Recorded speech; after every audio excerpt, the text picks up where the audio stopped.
Habang nagluluto nga pala ng tinola ang Daddy Bin, na-realize niya na mas masarap nga daw to kapag may malunggay. Awang-awa na nga ako dito sa malunggay ng kapitbahay. Tingnan nyo naman, nakakalbo na. Kaya naman shoutout sa mga kapitbahay naming mababait, nilubos-lubos na nga po namin at kumuha pa nga kami ng dahon ng sili. Pero wag po kayo mag-alala, o onti lang naman po itong kinuha namin. Aminin nyo, isa rin kasi talaga to sa mga nagpapasarap sa tinola. Dati nung nandyan pa yung farm namin, papaya talaga yung nilalagay namin, pero okay na rin naman tong sayote. Tapos nagsaing na nga rin pala ang Daddy Bin, mahirap na baka may ulam na kami, wala pa kaming kanin. Yung manok nga pala na ilalagay ng Daddy Bin, 5 piraso, tapos legs pa. Pero dahil nga maparaan na tong mister ko, ang ginawa nga pala niya, pinagcha-chop-chop nga pala niya ng ganyan para magmukhang marami. Then mix.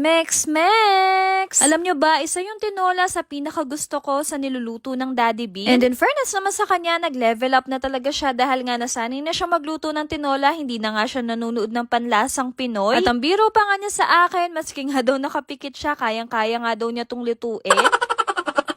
Actually, ito yung tinola na onti lang talaga yung manok kasi nga puro gulay. Hindi pa nga siya nakontento dyan, pati nga yung oyster mushroom, pinaghihimay niya at nilagay niya nga dito sa niluluto niyang tinola. Then para naman sa pampalasa, naglagay lang siya ng 1 pirasong Knorr chicken cubes. At nung okay na nga, nilagay na nga niya itong malunggay at saka dahon ng sili. Grabe, amoy pa nga lang ng niluluto ng Daddy Bin, mapapasabi ka na talaga ng gikan yaman. And for sure, mapapasubo na naman kami at mapapa-extra rice. Anyway, habang nagluluto nga pala ang Daddy Bin, inayos ko nga pala itong ipapadala ko sa isang mommy na taga dito sa amin. Meron kasi akong stock dito ng mga newborn baby diaper na hindi na nga kasya kay Bebe Arlo. Kaya naisip ko na pipili na nga lang ako ng mommy na malapit sa amin na magpipick up nga neto. Aba syempre, sayang naman tong mga newborn baby diaper kung hindi naman magagamit. Then dinagdagan ko na nga rin pala ng wipes, bath wash, alcohol, room spray, para naman maski papano makapag-share tayo ng blessing. Tapos yung isa naman napili ko na mommy, hindi nga pala siya taga dito, kaya ang ginawa ko, ipapadala ko na nga lang sa kanila. Meron pa nga dito natira si Bebe Arlo, kaya sinali ko na nga din dito sa may paper bag. Sakto nga at may pasok sa school si Arkia, kaya sabi ko kay Daddy Bin, siya na nga lang yung makapag-meet kay Mommy. Sayang nga lang, hindi ako makakasama dahil ang Bebe Arlo gising na gising. Gustong gusto ko pa naman sana siyang ma-meet dahil nga alam ko na nanonood talaga siya sa amin. Then fast forward, after nga pala ng mga inasikaso ni Daddy Bin, sinundo na nga pala niya itong si Ate Arkia. At ang kwento pa nga sa akin ng Daddy Bin, medyo na late nga siya ng 10 minutes kasi nga itong si Mommy napakaaga nga dito sa meet-up place nila. Actually, meron pa nga akong 2 mommies na imimit dahil nga meron akong extra breast pump. Kinahaponan naman, inaya ko naman sila Wowo at Wowa na bumisita nga dito sa pinapagawa naming bahay. Mula sa amin hanggang dito sa bahay may kalayuan, kaya 1 oras talaga yung binabiyahe namin. Ang kaso nga lang, hindi talaga namin matiis na hindi talaga silipin to kasi nga mamimiss namin yung mga ganatong klase ng pagkakataon. So ayan, habang tinitingnan ko nga itong mga bintana, bigla ko nga na-realize na kailangan din pala namin ng screen. Tapos itong ang wall namin, hindi nga pala kasama sa kontrata, kaya ang mangyayari, kami na lang yung magpapapintura. Naglilinis na nga sila dito sa aming garden, pero ipapa-landscape pa lang namin to kapag dito na kami titira. Alam nyo naman, kapag mga hala-halaman, dapat mine-maintain, kaya kailangan meron ng tao dito bago kami magpa-landscape. Actually, dito sa dining namin, ang tinatapos na lang nila yung pantry area. Tapos sa CR naman namin, ang kulang na lang mga salamin. Grabe no, hindi pa rin ako makapaniwala na parang kailan lang nag-apartment serye kami at ngayon malapit na kami tumira sa sarili naming bahay. Buti na nga lang at nangarap kami ng Daddy Bin kasi kung hindi kami nangarap, feeling ko hindi naman mangyayari to. Pero syempre kapag nangarap ka, kailangan mong pagpaguran at pagsumikapan, kaya naman kami ng Daddy Bin talagang hindi kami tumigil. Kaya naman hanggang ngayon hindi pa rin talaga nagsisink in sa amin tong nangyayari sa buhay namin. Oo, malayo pa pero malapit-lapit na rin kahit papano. Isa nga pala sa nagustuhan namin dito sa unit, wala na kaming ipapa-repair, talagang lilipat ka na lang. Pwera na lang talaga sa mga bibilhin na appliances and furnitures, kaya kung interested kayo sa unit na kinuha namin, mag-PM na lang kayo sa Night City Realty. Sila nga yung nag-assist sa amin simula pa nung una at napaka hands-on nga nila. Uy, sa mga naghahanap ng sign dyan, baka sign nyo na to.